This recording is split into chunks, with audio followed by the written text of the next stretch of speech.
أعوذ بالله من الشيطان الرجيم. بسم الله الرحمن الرحيم. ولقد علمتم الذين اعتدوا منكم في السبت فقلنا لهم كونوا قردة خاسئين. سورة بقرة آیات مبارکه 15 ده. د آیات مبارکه معنا او تفسیر دارنګي ده. ولقد علمتم یقیننا معلوم و تاسو ته الذین کسانا اعتدوا چاوی تجاوز کولا منکم ستاسونا فی السبت پورز دا هفته کی فقلنا پس منگو ویلی لهم دوی لرا کونو تاسو شی قردتن بزوگیانا خاسئین زلیلا.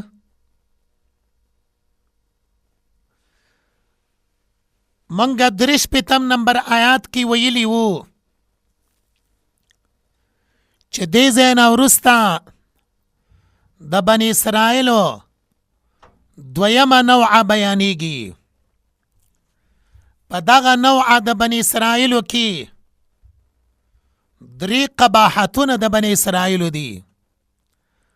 اول قباحت ثم تولیتم، دا د مضمون خبره ده. اول قباحت کې ثم تولیتم اعراض د الله پاک د کتاب نه، مخ اړول د الله پاک د کتاب نه. بیا دغه 15 نمبر آیات کې نمونه د تولی بیانېږي. نو مضمون به مونږه د آیات مبارکه په سر کې دارنګي وایو. نمونه د تولی، نمونه د مخ اړولو په دې الفاظو سره ده. ولقد علمتم یقیننا تاسو ته معلوم دی الذین کسان اعتدوا چاغوی تجاوز کولا منکم ستاسونا فی السبت پورز دا هفته کی. ولقد علمتم د دې آیات مبارکه لفظی ترجمه دارنګ د آیات مبارکه مضمون بیان شولو. ربط د مخکی سره څه دی هغه دا دی. مخکی په ښکاره ګناه سره د دوی نقض میثاق بیان شولو. هغه دا چې ثم تولیتم بیا تاسو مخ واړولو. دلته ولقد علمتم نقض الميثاق د لوز ماتول اغا په طریقې د حیلې سره ذکر کیږي. حاصل دا ده بني اسرائیل اغا قبیح خلق دی چې د الله حکم صراحتا ثم تولیتم مات کړی دی. دارنګي د الله حکمونه ماتول په چا سره؟ په حیلو سره او په چلبازۍ استعمالولو سره. لکه دی آیات مبارکه کې دی ولقد علمتم. نو د حیلو خبره دلته ذکر کیږي. د دغه واقعي تفصیل سورة اعراف 153 نمبر آیات کې ده. تفصیل ده څنګه او دغه واقعه کله پیښه شوې ده، د کوم نبی په زمانه کې پیښه شوې ده او دغه واقعات څنګه پیښه شوله، تفصیل د دغه واقعي څنګه ده. جواب په دې الفاظو سره کوو. د داود علیه السلام په زمانه کې دغه واقعه مخې ته راغلی ده. هغه کلی چې پاغې کې دغه واقعه پیش شوې ده راغلی ده، نوم د هغه کلي ایلیا دی، قریه ایلیا.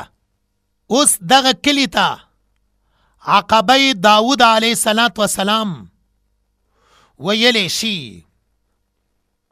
ابتدا د دغه واقعي دارنګي وا. بني اسرائیل ته الله پاک فرمایلی وو چې تاسو په هفته کې یو ورځ د عبادت لپاره منتخب کړئ، خدا یاد وساتئ چې زما په نیز باندې ورځ د جمعې بهتره ده. دوی وویل چې موږ به خپله مشوره وکړو. مشوره کې دا طی کړله چې موږ ورځ د جمعې نه غواړو، موږ ورځ د هفتې غواړو. د هفتې په ورځ باندې به موږ عبادت کوو. دوی ته وویل شوله چې ټیک ده، ستاسو انتخاب دی. د هفتې په ورځ باندې بندګي د الله کوئ، خدا واورئ چې تاسو باندې به ښکار کول دا حرام وي. په دغه ورځ ښکار به نه کوئ. دوی د الله پاک سره وعده وکړله چې په دې ورځ باندې به مونږه د الله بندګي کوو، ښکار به نه کوو. بیا الله پاک په دوی باندې امتحان راوستلو.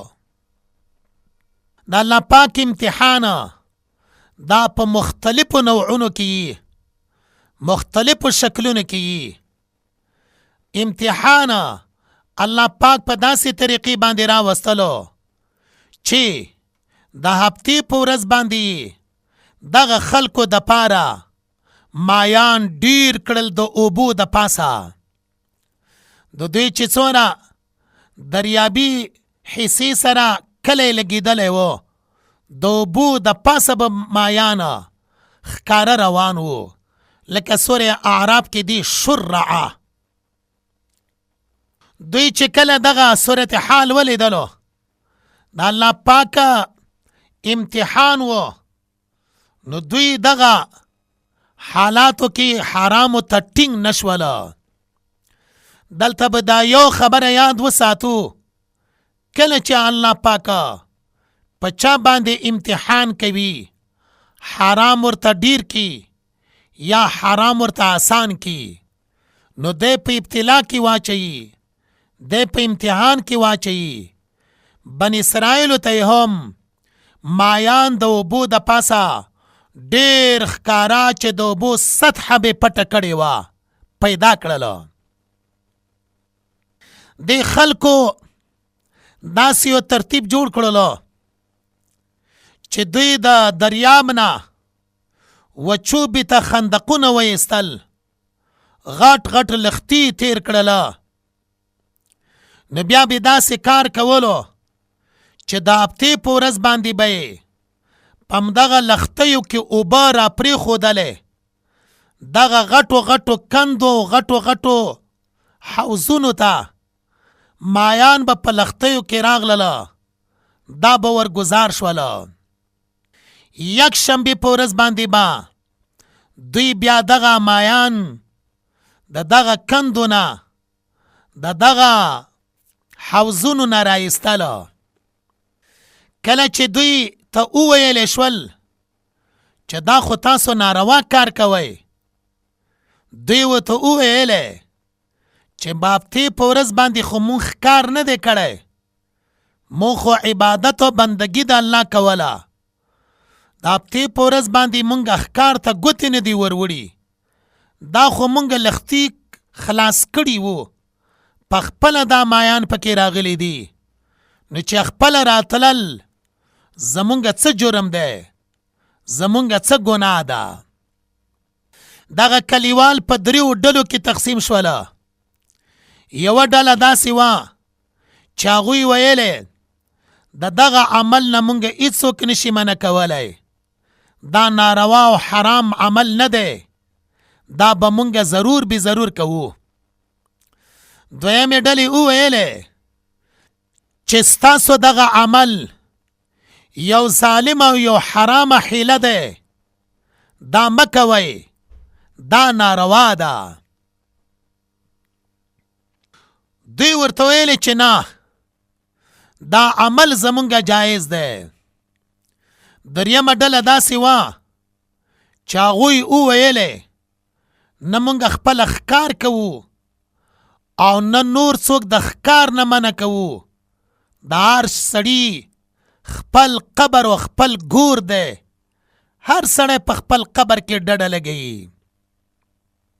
کله چې د الله پاکه د طرف نه عذاب راځي نو صرف یوه ډله بچ کیږي. هغه ډله کومه یوه ده؟ نهی عن المنکر والا، چې خلک حرامو نه منع کول. همدغه ډله بچ شوې ده. نورې دا دوو ډلې چې خاموش وې هغه هم بعضې مفسرین فرمایي هلاک شوي دي. چا چې ښکار کولو هغوی نه الله پاکه بیزوګیان جوړ کړي دي، هغوی الله پاک مسخه کړله. دا خو سرسری د دغې واقعي یوه خاکه شوله. نور د دې سره تړل شوي خبرې هغه په آیات مبارکه کې راځي. نو اوس زیان او سوچه د آیات مبارکه مفرداتو ته متوجه کې چې مفرداتو د آیات مبارکه باندې ورسره پوه شو او د دغې قصې چې کوم بقایجات دي هغه په مفرداتو کې هم بیان کو. ولقد علمتم یقیننا، تاسو ته معلوم وو یا ولقد علمتم یقینا تاسو پیژنئ الذین کسانا اعتدوا چې هغوی تجاوز کولو زیاتی کولو منکم ستاسو نه.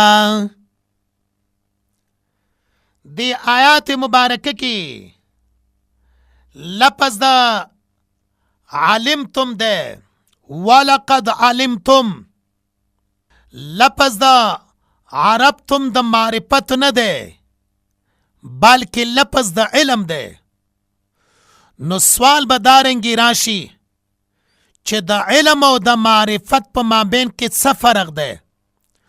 ولقد عرفتما د معرفت خبره دلته نه کوي بلکې د علم خبره کوي. ولقد علمتما، پس د علم او د معرفت په مابین کې فرق دا ده. د معرفت تعلق وي د ذات سره، د علم تعلق وي د احوالو سره، د حالاتو سره. نو دلته کې د حالاتو خبره ده، د ذات خبره نه ده. ځکه الله جل جلاله لفظ د علم ذکر کړلو نه لفظ د معرفت. الذین کسانا اعتدوا چې هغوی تجاوز کولو منکم ستاسو نه فی السبت په ورځ د هفتې باندې. آیات مبارکه باندې نظر واچوئ. دی آیات مبارکه کې دی اعتدوا، دا د بنی اسرائیلو خلق په کومه زمانه کې وو؟ جواب زمانه د حضرت داود علیه السلام کې. سوال اعتدوا منکم، د دوی اعتداء څه وه؟ څه سره تجاوز کولو؟ جواب الله پاک په دوی باندې ښکار حرام کړی و. دوی حیلې کولې. جمعې په ورځ باندې به واړه واړه لختي او کندې دا وایستلې. هفتې په ورځ باندې به اوبه په هغې کې را پرېښودلې. مایان به راتلل، دغه کندو ته به وغورځېدل، واپس به نشول راوتلی. یک شنبې په ورځ باندې دوی به مایان د دغه کندو نه رایستله. دویمه توجیه هغه په تفسیر قرطبي نور تفاسیرو کې هم ده چې دوی به د جمعې په ورځ باندې دریاب طرف ته کونډې واچولې، هفتې په ورځ باندې هغې کې به مایان نښتي وو، یک شنبې په ورځ باندې به بیا دغه مایان د کونډیو نه رایستله. په دې حیله باندې دوی ښکار شروع کړی و او ښکار به یې کولو. اعتداو چې دوی تجاوز کولو منکم ستاسو نه. سوره اعراف کې فرمایلی دی چې دا خلق 3 ډلو کې شوي دي، ځکه منکم الفاظ مبارکه دلته بیانیږي. فی السبت په ورځ د هفتې ورځې ته سبت ولی وایي؟ جواب، سبت خپل معنا د قطعه پرې کوله. هفتې په ورځ باندې دغه خلکو به د دنیوي کاروبار نه پریکون کړی و، ځکه د هفتې ورځې ته سبت ویلی شي. فقلنا پس منگو ته وویلې لهم دوی ته کونو تاسو شی قردتن بیزوګیانا. آیات مبارکه کې لفظ د فقلنا ده سوالا. فقلنا الفاظ ولی بیانیږي؟ جواب، لفظ د فقلنا سره اشاره کوي چې دا کوم عذاب په دوی باندې راغلی، دغه عذاب الله جل جلاله په دوی باندې راولېږلو. د دې عذاب مخنیوی هیچ چا نشولو کولی، ځکه آیات مبارکه کې فقلنا الفاظ مبارکه بیان شوله. فقلنا پس منگو ته وویلې کونو تاسو شی قردتن بیزوګیانا. دلته آیات مبارکه کې لفظ د کونو ده، اشاره د دې خبرې د پاره چې د الله پاک د طرف نه کله چې د دوی د مسخ فیصله وشوله، فوراً دوی مسخ شوله او بیزوګیان ترې نه جوړ شوله. قردتن بیزوګیانا. دلته کې یو سوال راځي. سوال دا دی د دغه خلکو نه الله پاک بیزوګیان ولی جوړ کړله؟ دوی چې کله الله مسخ کړله، بیزوګیان الله ته نه جوړ کړل، شادوګان الله ته نه جوړ کړله، نو د بیزوګیانو په شکل کې ولی الله پاک دوی وګرځول او ولی الله پاک دوی مسخ کړله؟ جواب د دغه سوال نه دا دی، الله پاک چې څوره حیوانات پیدا کړي دي، په دې ټولو حیواناتو کې په شکل کې زیات مشابهت آغا د بیزو یعنی د شادو ده د انسان سره. لکه وګوره لاسونو کې، مخ کې، خپو کې کله نا کله چې شادو درېږي په ولاړه، کله چې شادو بیزو خوراک کوي په لاس باندې وشتل کوي، لاس باندې خوړل کوي، خولې ته یو شی وړي په لاس باندې. نو د دغه بیزو زیات مشابهت و د انسان سره.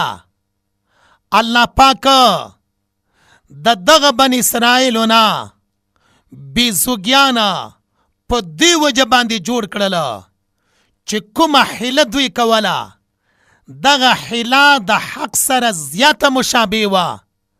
حیلې چې خلک کوي هغه د حق سره زیات مشابهت وي. نو د دې وجې نه حیواناتو کې زیات مشابهت د انسان سره د بیزو و، ځکه الله د دوی نه بیزوګیان جوړ کړله. نو حیلې چې کله حق پاغي باندې باطلولی شي یا ظلم ته لاره پاغي باندې جوړولی شي یا حرامو ته لاره په هغې باندې جوړولی شي. داسې حیلې په شرع کې ناروا دي. اگر چې امام محمد رحمه الله کتاب الحیل لیکلی دی، دارنګې زمونږ د فقه په کتابونو کې هم کتاب الحیل شته. امام محمد رحمه الله هم لیکلی ده. خو امام محمد رحمه الله ډېره عظیمه لویه هستی وه. د کتابونه چې هغه په سوونو باندې دي، مسلمانان خو پرېږده، غیر مسلم هم د هغې نه استفاده کوي. یو انګریز مورخه چې کله د کتابونه وکتله، د خولې نه بې اختیاره داسې چغه ووتله مسلمانانو ته او مؤمنانو ته یې ویلې هذا محمدکم، دا ستاسو هغه وړوکی محمد دی، ستاسو لوی محمد رسول الله صلی الله علیه وسلم د هغه به څه حال وي. نو کتاب الحیل امام محمد رحم الله هم لیکلی ده. ډېره لویه عظیمه هستي وه. د امام ابو حنیفه رحمه الله په درس کې چې کله شاملیدلو راغللو، وی زه په درس کې شاملیږم. امام ابو حنیفه رحمه الله ورته فرمایي زما په درس کې به هغه څوک شاملیږي چې هغه قرآن پاک یاد کړی وي، په یادو ورته یاد وي.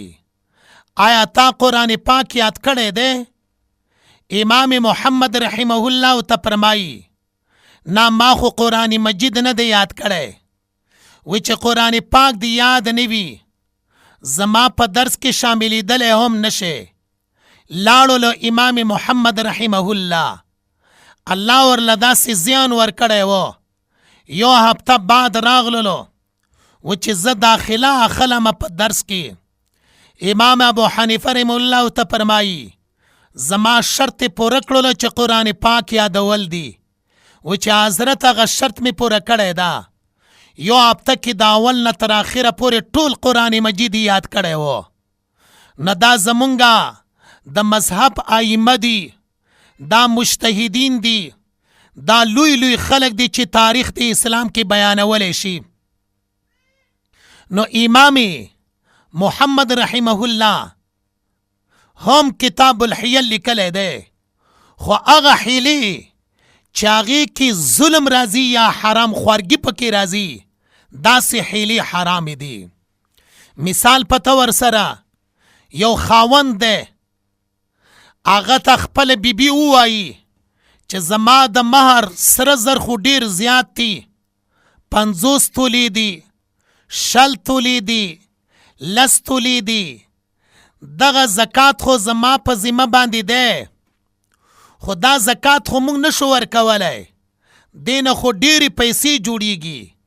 نو بیا یو داسې حیله وکړي چې خپل خاوند ته ووایي چې د زکات میاشته رانږدې دی، زما په همدغه سرو زرو باندې کال تیریږي، زکات لازمیږي، راځه زه یو حیله کومه. هغه حیله دا دی چې دا ټول سره زر تا ته هبه کوم، تا ته یې ډالۍ کوم، تا ته یې په تحفه کې درکوم. خو کله چې د زما د زکات میاشت راشي تیره شي، د هغې نه وروسته دغه سره زر به ګوره بیا ما ته راکوې. خاوند هم ورسره دا ومني، دواړه په دې باندې راضي شي. د دې خبرې دپاره چې په دې زنانه باندې زکات را نشي، زکات وقت هوا په هوا باندې تیر شي، داسې حیله حرامه ده، داسې حیله ناجایزه ده. د دې حیلې دپاره هیڅ قسم جواز نشته، هیڅ قسم گنجائش نشته. نو هغه حیلې چې په هغې کې ظلم وي یا حرامو ته رسیدل وي، هغه حرامې دي. دغه حیله کومه چې بني اسرائیلو کړې وه، دا حرامه حیله وه، ځکه الله پاک په خپل عذاب باندې ووهل. دا د فسق او فجور نه ډکه حیله وه، ځکه سوره اعراف کې فرمایي بما كانوا يفسقون چې دوی فسق کولو. نو مونږ دا خبره وکړله چې بیزوګیان ځکه الله پاک ترېنه جوړ کړله چې د بیزو شکل او شباهت د انسان سره زیات ورته وي او کومې حیلې چې کولی شي دغه حیلې هم اکثر جواز او مشروعیت ته ورته وي. نو ځکه الله پاکه د دغه خلکو نه بیزوګیان جوړ کړله. وګوره نبی کریم صلی الله علیه وسلم د حلال او د حرام متعلق فرمایي الحلال بین والحرام بین وبینهما مشتبهات یا مشتبهات. حلال بالکل صفا دی، هغې کې شک و شبه نشته، هغې کې د دلایلو تعارض نشته. دارنګې حرام هم صفا و ستره دی، واضح او ښکاره دی، هغې دلایل بالکل صفا دی، شک و شبه او تعارض پکې نشته. دی وجنه رسول الله صلی الله علیه وسلم فرمایي دع ما یریبک الی ما لا یریبک. پرېږده هغه څه د حلال او د حرامو په باره کې چې تا شکمند کوي. حلال او صفا لاره ده، هغه صفا لاره باندې مزل شروع کا. حرام او صفا لاره ده، هغې لارې نه ځان وساته. نو دې آیات مبارکه کې دوی نه چې بیزوګیان جوړ شوله د هغې وجه هم دغه وه کومه چې مونږ یو بیان کړله. دویمه وجه د دغه بیزوګیانو جوړېدلو په باره کې مفسرینو دارنګې نقل کړې ده. د خلکو نه الله پاکه بیزوګیان ځکه جوړ کړله. بیزو په چل بازۍ کې، بیزو په حیله بازۍ کې، بیزو په چل ول کې ډېره زیاته ماهره ده، ډېره زیاته پوهه ده، هغه ډېره زیاته چلبازه ده. کله چې حمله کوي په یو شي باندې نو ګوري یو طرف ته، ناڅاپه په خپل هدف طرف ته حمله وکړي او خلک د هغې نه څه وي، خلک د هغې نه غافله وي. دا به تاسو کتلی وي او په خپله به ما د دې چلبازي لیدلی وي. دغه خلکو هم چې کله حیلې کولې، کله چلبازي کوله، الله پاکه د دوی نه په عذاب کې هغه حیوان جوړ کړلو کوم چې چلباز حیوان دی، هغه نه دی مګر بیزو دی. دې ته ویل کېږي سزا من جنس العمل. فقلنا پس منګو ته وویلې کونو تاسو شئ قردتن بیزوګیانا خاسئین ذلیلا. روایاتو کې راځي دغه خلکه چې کله الله پاک بیزوګیان د دوی نه جوړ کړله، هغه خلکه چې دوی منع کول نه منع کېدله، نو هغه منع کوونکو خلکو د دوی نه خپله محله خپل کلی جدا کړلو چې مونږ تاسو سره نه اوسېږو، تاسو باندې د الله عذاب را روان دی، هسې نه چې مونږ هم عذاب د الله پاک در سره گیر شو. نو دا خپل کلی ته نه جدا کړلو. دلته دا مسله یاد وساتئ چې کله دنیا کې عذاب راځي نو الله پاک عذاب بیا عام وي، خو بد ټول د هغوی سره لوله په الله پاک ګرځوي. لکه حدیث مبارکه کې دی چې حضرت جبریل علیه السلام یو کلی ته الله پاک راولېږلو او دا الله پاکو ته وفرمایله چې دا کلی په دې خلکو باندې الټه کا، دا ور باندې پړ مخې واړوه.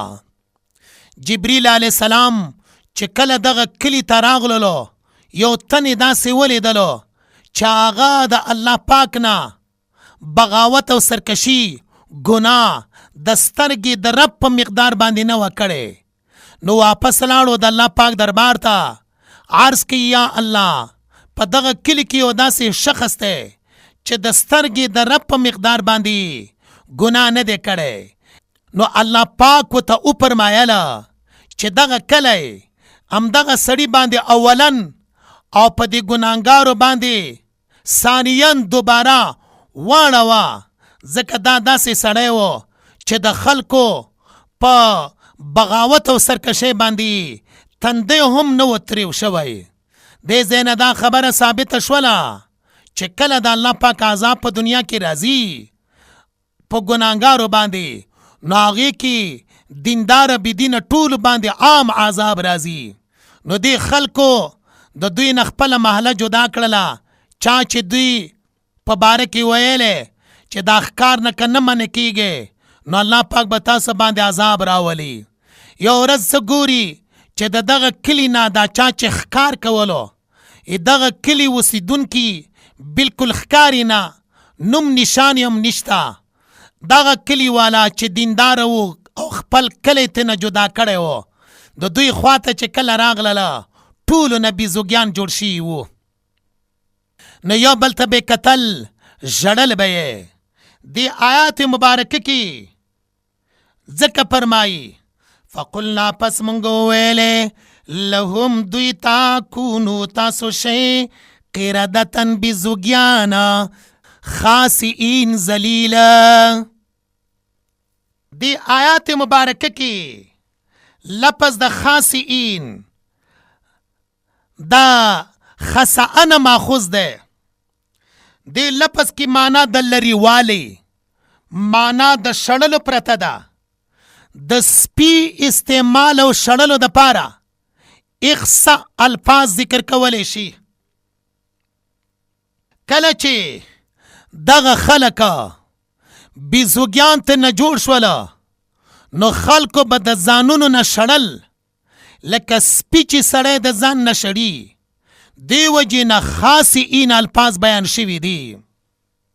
یو عالم د بل عالم نه پوښتنه کړې وه چې په ورځ د قیامت باندې د ټولو نه سخته لمحه به کومه یوه وي، یا د ګناهګارو دپاره د ټولو نه سخته لمحه به کومه یوه وي. هغه عالم ورته وایي چې سورت مومنون 18 سپاره کې الله جل جلاله فرمایي اخسئوا فیها ولا تکلمون. الله پاک با جهنمیانو ته ووایي اخسئوا فیها، کوری شئ چغې شئ په دغه جهنم کې، ولا تکلمون ما سره خبرې مه کوئ. ما سره د خبرو کولو ځای هغه دنیا وه. دنیا کې تاسو زما سره خبرې نه دي کړي، ما ویلی نه وو فذکرونی ما یاد کې. اوس دلته په آخرت کې اذکرکم ما به تاسو یاد کړي وای. دنیا کې مو زه کله یاد کړی یم، څنګه به زه تاسو دلته په آخرت کې په نعمت سره، په جنت سره، په معافی سره، مغفرت سره کله به زه تاسو یاد کما. لنډه دا چې جهنمیانو ته به وویلی شي اخسئوا فیها ولا تکلمون. لکه څوک ووایي چې زما د خلاصون دپاره چانس و، خو هغه چانس مې په همدغه پلانکي کار سره د لاسه نه ورکړلو. جهنمیانو هغوی د جهنم کې چې کله الله پاک لوله پکي، نو دوی به په زړونو کې خو داسې وایي چې څه وخت به راشي چې موږ به د دې جهنم نه وایستلی شو. خو چې کله د الله پاکه د طرف نه دغه اعلان وشي اخسئوا فیها ولا تکلمون، کوری شئ چغې شئ په دغه جهنم کې زما سره خبرې مه کوئ. د خبرو کولو چانس ختم دی. خبرو کولو چانس په دنیا کې و، ځکه خو ما درته فرمایلي وو فذکرونی اذکرکم. سوال دغه بنی اسرائیل د قوم د داود علیه السلام زمانه د داود علیه السلام کې چې د دوی نه قردتن خاسئین بیزوګیان جوړ شوي وو، آیا دا اوسني بیزوګیان د دوی نسل دی او که نه؟ آیا دا موجوده بیزوګیان د دغه مسخه شده بنی اسرائیلو نسل دی که دا جدا نوعه ده؟ جواب دا دی دواړه طرفونو باندې د مفسرین کرامو قولونه دي، خو قوي قول دارنګي دی چې کله الله پاکه د دوی نه بیزوګیان جوړ کړل نو مسخه شده قوم هغه خلک چې الله پاک هغوی مسخه یعنی شکلونه بدل کی هغه خلک چې هغه مسخه یعنی شکلونه بدل شي هغوی د 3 ورځو نه وروسته الله پاک په دې دنیا کې بیا نه پاتې کوي هلاکوي دارنګې دغه بیزوګیان چې د بني اسرائیلو د قوم نه جوړ شوي وو 3 ورځې بعد دوی ټول هلاک شوي دي دوی ټول مړه شوي دي موجوده چې کوم بیزوګیان په دنیا کې دي دا د هغوی د نسل نه دي دا مستقل جدا نوع د مخلوق ده فجعلنا نكالا لما بين يديها وما خلفها وموعظة للمتقين آیات مبارکہ د سورة بقری شپږم نمبر آیات ہے لفظی ترجمہ د دغه آیات مبارکہ دارنګي دا فجعلنا پسا منگا وگرزولا دغه قصه نکالا عبرت لما بین یدیها موجود خلق لرا وما خلفها رستنی خلق لرا وموعظتن و نصیحت جوړ شو للمتقین پریزګارانو لرا دا د آیات مبارکه لفظی ترجمه شولا دغه آیات مبارکه مضمون دا دی د دې آیات مبارکه تعلق د تیر شوي آیات سره دی د تیر شوي آیات ضمیمه ده د تیر شوي آیات تتمه ده رازو د آیات مبارکه مفردات و تشریح تا فجعلنا پس منگا و گرزولا دغا قصه آیات مبارکه کی کپدی الفاظو سر مضمون ولیکو نو هم سیده اغا دا چی فائدہ او حکمت تا عذاب اغا پدی آیات کی بیانیگی دا تیر شوی عذاب چا اللہ دوی تور کرلو پا دغا عذاب کی فائدت سشے دا دغه تیر شوی عذاب چې الله دوی ته ورکړلو په دغه عذاب کې حکمت څه شی ده نو فایده او حکمت ته عذاب ذکر کیږي کوم عذاب قردتن چې بیزوګیان الله د دوی نه جوړ کړل فایده یې څه وه حکمت یې څه وه فایده او حکمت یې دا و فجعلنا پس مونږ وګرځوله دغه قصه لفظ ولې وایو ځکه ضمیر عقوبت عذاب تا یا ضمیر امت تا یا ضمیر قصې ته راجع دی مونږ دا دریمه توجیه ته نه راواغستله چې دا ضمیر قصې ته راجع شولو هغه دا چې فجعلنا پس مونږ وګرځوله دغه قصه نکالا عبرت لما بین یدیها موجوده خلق لرا نکالنا عبرت لما بین یدیها موجوده خلق لرا آیات مبارکه کی لفظ یدیها دے ها ضمیر کی یو احتمال دا دے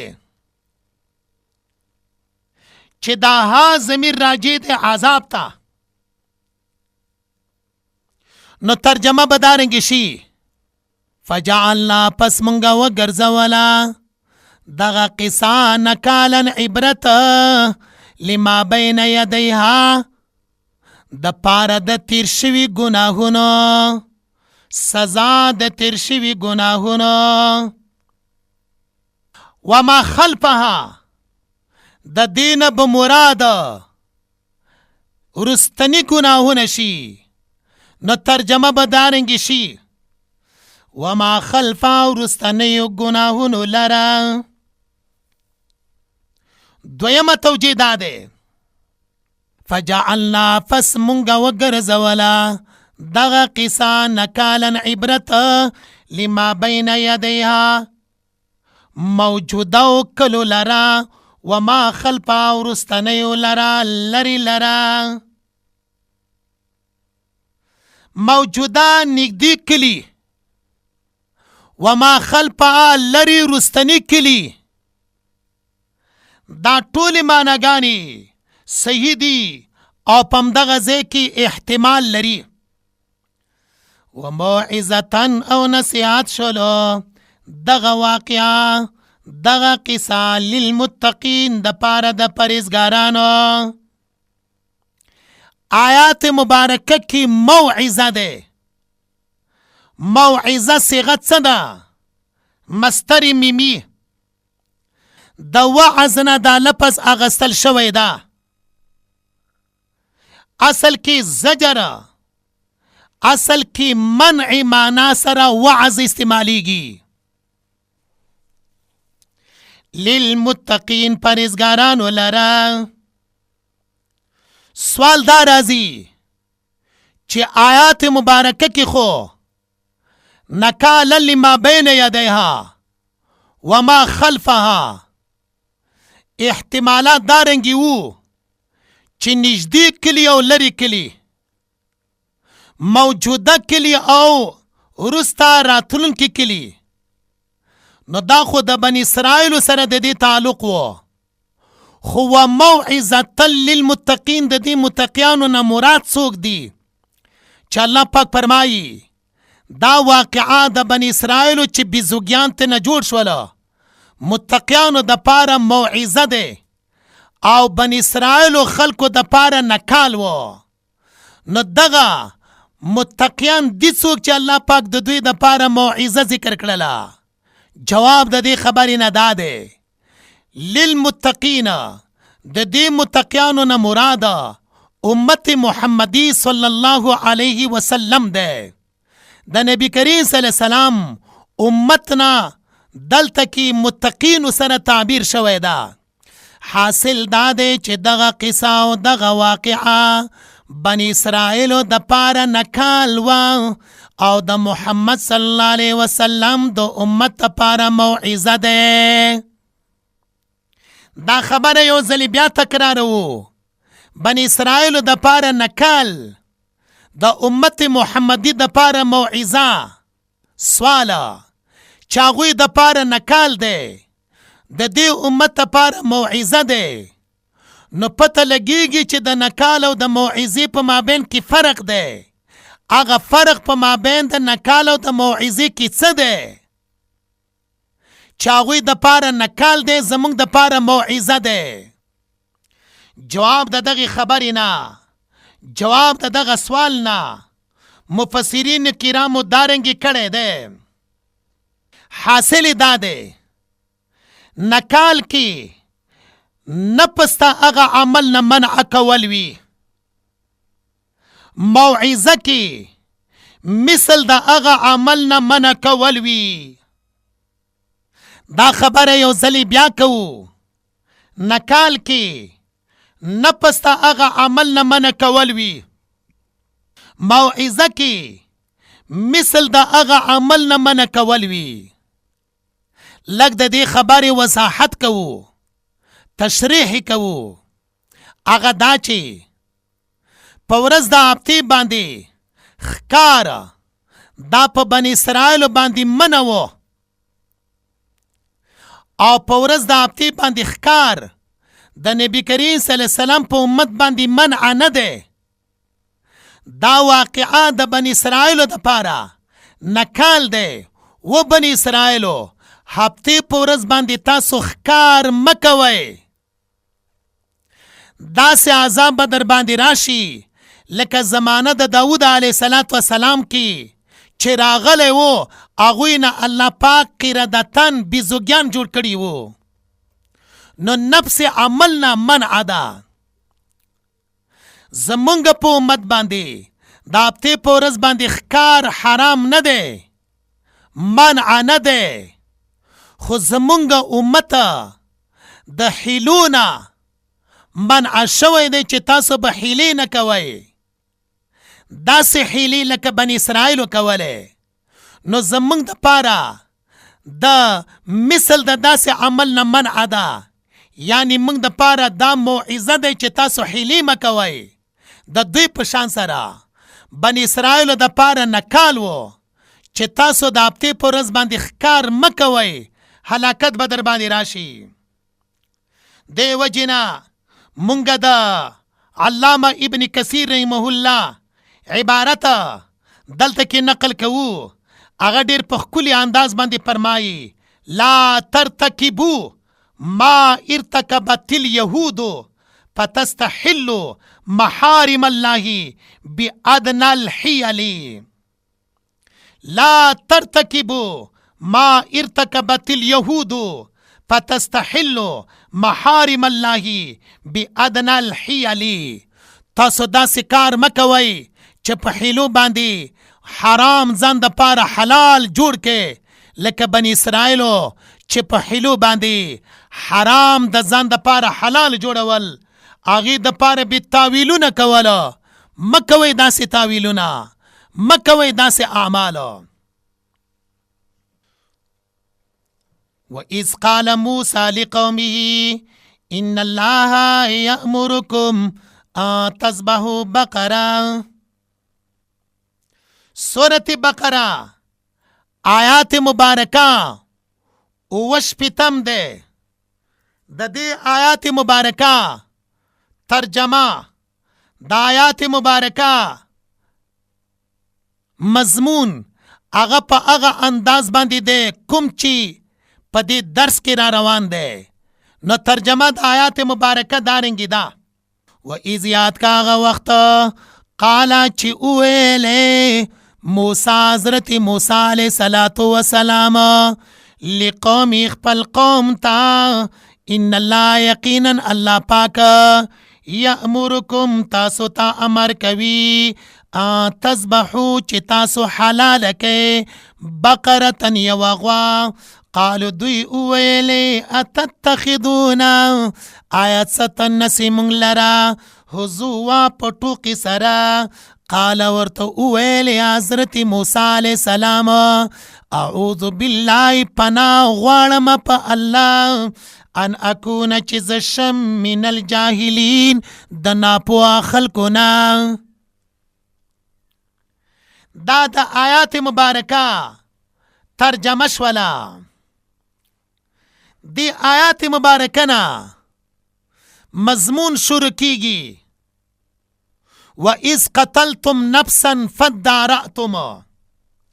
دا مضمون د دغه آیاتونو مبارکو دا دی. مونږ ویلي و چې په دویمه نوعه کې د بني اسرائیلو 3 خباستونه بیانیږي.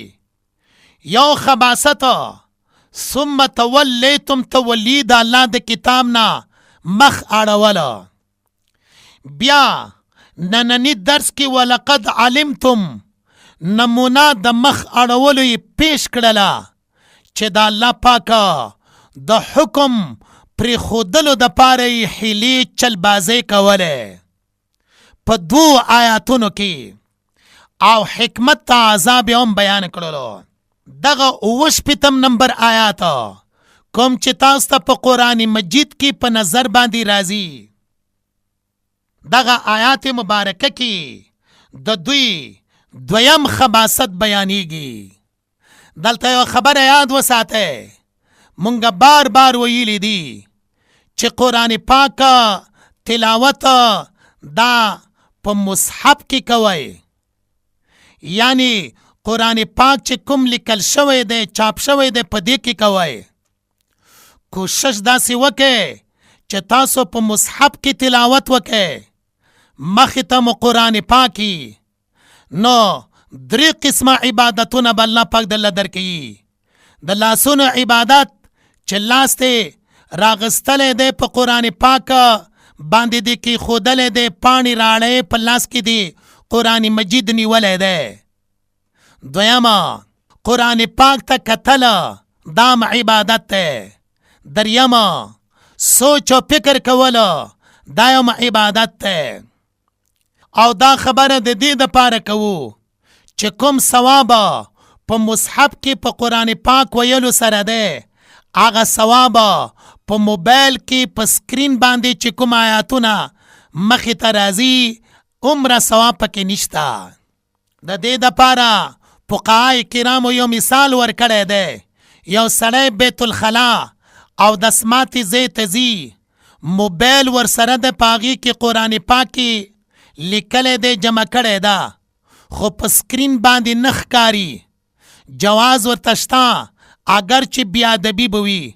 همدا قرآن پاک دی، په کتاب کې په صحیفه کې لیکل شوی ده. دا ته د ځان سره نشي وړلی، حرام دی، ناجایز دی.